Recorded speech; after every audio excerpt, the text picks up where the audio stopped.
كبير حسين عبد العاطي. بسم الله الرحمن الرحيم. بداية أشكر صديقي وأخويا الحبيب الشاعر الكبير الأستاذ جابر بسيوني، وأخويا وصديقي الحبيب الأستاذ أحمد شاهر، وهم لهم في قلبي كل الحب والتقدير والاحترام. أيضا هذه الليلة الجميلة سعدت جدا جدا جدا بحضور أخويا الحبيب الغالي الشاعر المهندس محمود ضيف الفحام، وتربطني بيها علاقة من سنة 86 أو 85، يعني علاقة الأدب وعلاقة الحب. وسعدت أكثر أيضا بحضور الشاعر والناقد محمد ياسين الفيل، اللي برضو أعرف المرحوم أستاذي وأستاذ الأدب العربي الشاعر الكبير المرحوم ياسين الفيل من 30 سنة. وفي العدد الأخير من مجلة أقلام التي تصدر عن الثقافة العامة بالغربية، والتي شرف الدكتور أحمد منصور أن يكون الرئيس للتحرير لها من العدد القادم، نشرت قصيدة لأستاذنا وحبيبنا وشاعرنا الكبير الأستاذ ياسين الفيل، استسمحت أن أقدمها تحية للراحل العظيم الذي ناقش لي أول ديوان سنة 93. كان الأستاذ ياسين الفيل هو المناقش الأول، والمرحوم الشاعر صلاح جمال الدين رئيس البرامج الأدبية بإذاعة وسط الدلتا، ثم كبير المذيعين بإذاعة القرآن الكريم المناقش الثاني. لمسة وفاء مهداة إلى الشاعر الكبير ياسين الفيل. ألا ليت شعري يعبر عن صدق هذا الفؤاد وصفو الوداد، وعن شاعر إن يقل قد أجاد فيضفي على النفس روح السلام بعذب الكلام، فيمسح عن كاهل الشاعرين بحب ندي يزيل الأنين ويشفي السقام. تحلق أرواحهم بالسعادة وتشرق بالبشر والابتسام، كأننا عرفناك كأننا عشقناك من ألف عام. فإما ظمئنا وجدناك فيضا ونبعا ونيل، وخلا إذا تاه منا الدليل، وحضنا حنونا إذا ما فزعنا، وقلبا رؤوما إذا ما جزعنا، وتنكر ذاتك فرض القليل. عرفتك ياما بقلبي مكانه، وشهما عطوفا أبيا نبيل، وروحا تغرد في كبرياء وتجدو ولا تعرف المستحيل. فإما تصادق فأنت الودود، أيا نهر ننهل من راحتيه رحيق الورود، ويا نهر إما ارتوينا وجدناه دوما يدود ولا من حدود. إليك تحيات قلب محب، وإن الفؤاد إذا ما أحب رأى فيك ما لا يراه سواه. نسيم الحياة فذاك الذي قد يفوق الذهب، إذا لا عجب إذا كنت أنت خبير البيان نصير الأدب.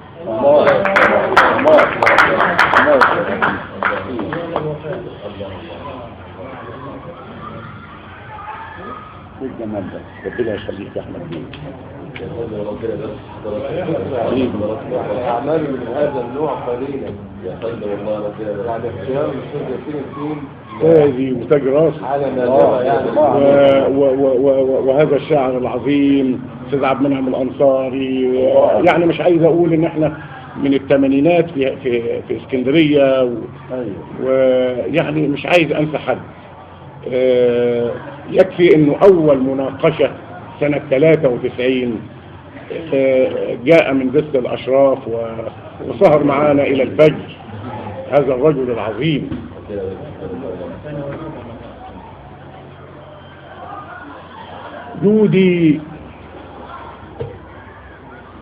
جودي فقد صار الجفاء ثقيلا،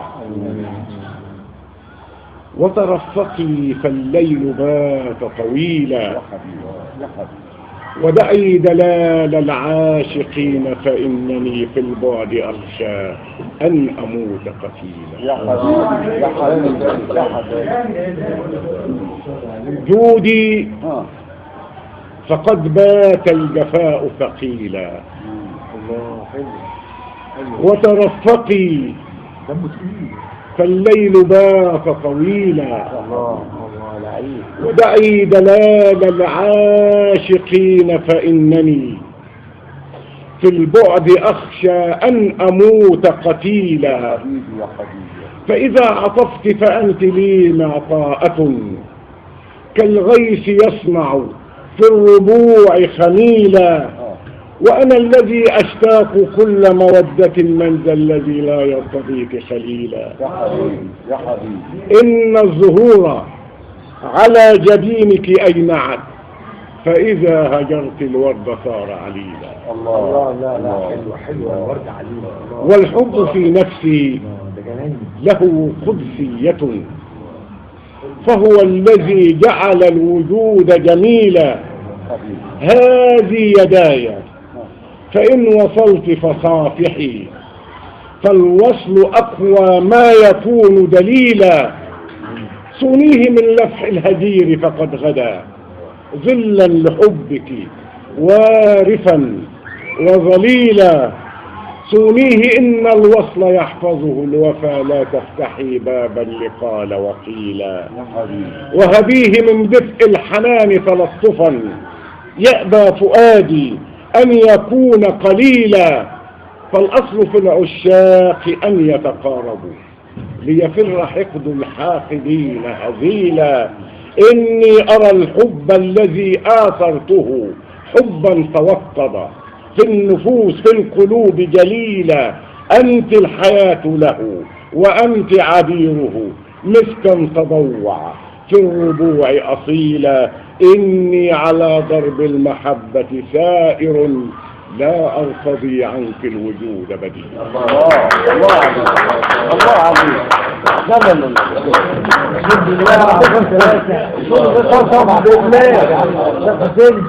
بعد اذنك اقسم بالله ما خارجين من الاولى دي حتى لو النور اتقطع. لما تقول 4 قصائد انت قلت كام قصيده؟ انا قلت 2 وبعدين يبقى فاضل لك 2. ماشي يا حبيبي. الله ولن احيد عن ال4 قصائد بديله. ماشي يا حبيبي. اتفضل يا دكتور احمد وبعدين. لا نكمل ال4 عشان تخمنها ماشي. قول اصل الشعر بيبقى له ساعات نشوه من الله على اليوم الحلو ده. خلي بالك اللي قاعد هناك ده مش انا جبت سيره الدكتور خالد البوي او ده الدكتور اهلا وسهلا. اهلا وسهلا. انف واذن وحنجره. اهلا وسهلا. والله انف واذن وحنجره. اسافر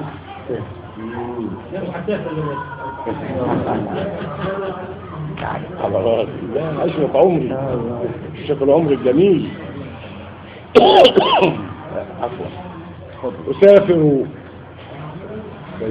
بين حروف الكلام، أسافر بين حروف الكلام، وبين المعاني العذاب مرارا. فكم كنت أعشق فيك الزمان، ولكن وجه الزمان استدار. الله ثاني احنا القصيده سلمنا حاجة من ثاني. أنا أقول له بس خدت مني الجمهور ثاني قاعد جلالية عظيمة. أسافر بين حروف الكلام، وبين المعاني العذاب مرارا. فكم كنت أعشق فيك الزمان ولكن وجه الزمان استدار، فما عاد يحلو كما كان دلا، فهلا سمعت الفؤاد استجارا.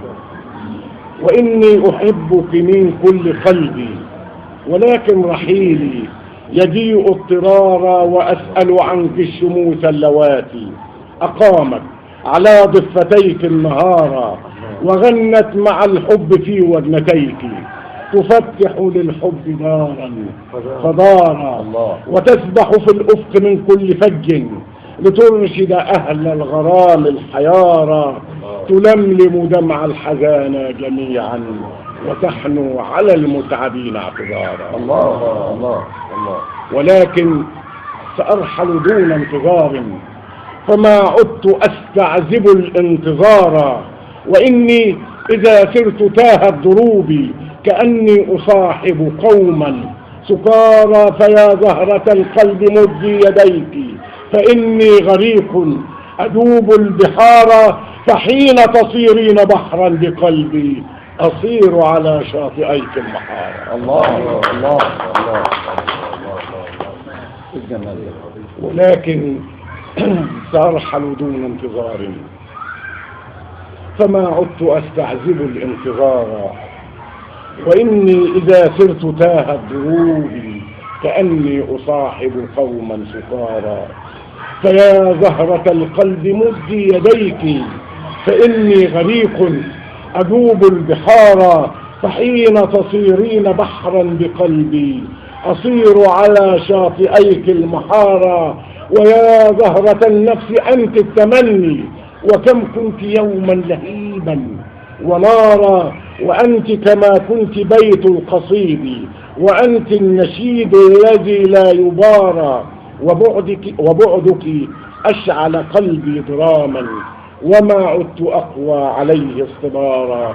ولكن سأرحل خوفا عليك وأبتر حزن السنين اضطرارا، وأبكي فراديس حلم جميل أبى أن يعانق طيف العذارى، فإن تعذريني فهذا رجائي، وإلا فإني كرهت الإثارة. فلا تحسبي أن بعدي هروب وليس ارتحالي بجسمي فرارا، ولكن أراد الزمان التنائي وبعد الديار فخط القرار. الله الله الله. الرابعة ده حلال، يعني الرابعة حلال. والله الرابعة الرابعة.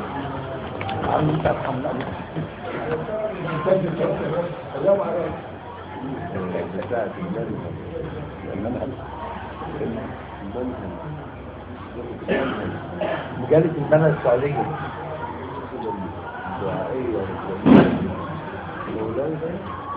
مولاي ولا سر الحياة؟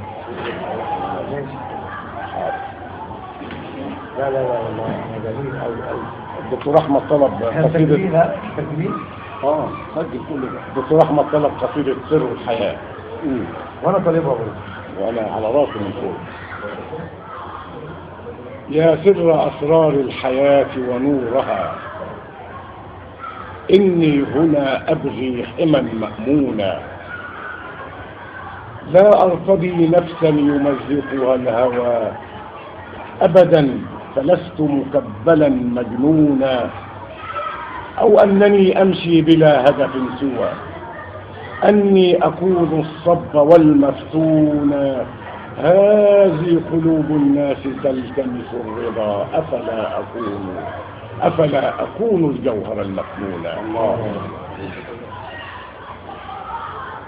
يا من خلقت لنا الحياة بأسرها وجعلتها للناظرين فتونا، وهديتنا بالأنبياء جميعهم جاءوا بنور الهدي كي يهدونا، ومحمد بالبينات ونوره وبمعجزات كتابه يدعونا، وإذا تلوت من الكتاب وآيه ذهب الرجيم مكدرا ملعونا.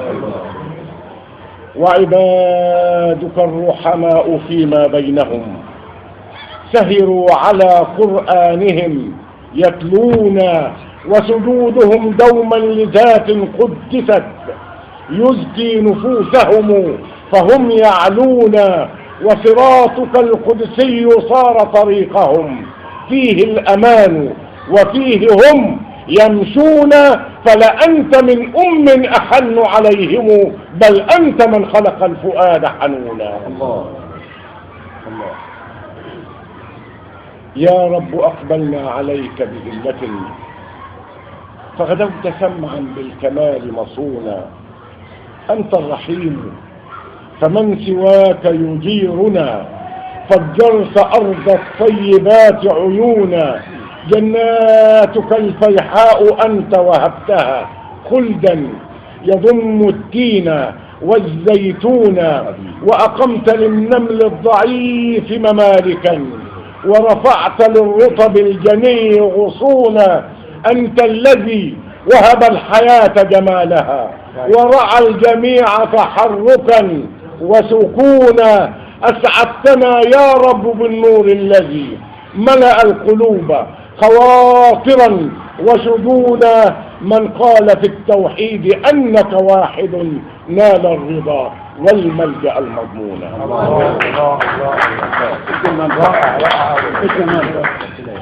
الأمانة رائعة جدا والله العظيم. طب انا اقدم بقى واحد ادام هتتعبه اقدم محمود الصحي. هو والله العظيم الشاعر الكبير محمود الصحي. تعالى بقى نبقى تعالى جميل تاخد اتعصب كده جميل. يلا استاذ محمود الصحي احد الكادر خلاص بدون تكليف يا استاذ احمد. ايوه ابيض من اللي عندك عشان اللي حابب يقعد. لا هو هيقعد هنا الاستاذ محمود اهو في المكان ده. هو هيقعد هنا. انت اخذتنا على غرة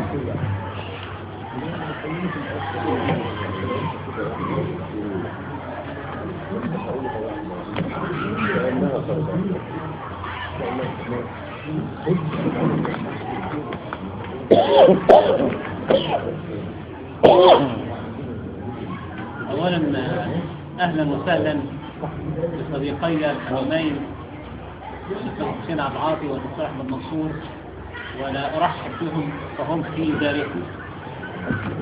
تستطيع فتح نفسنا للشعر الغزلي نقول هذه القصيده. الصوت حاضر.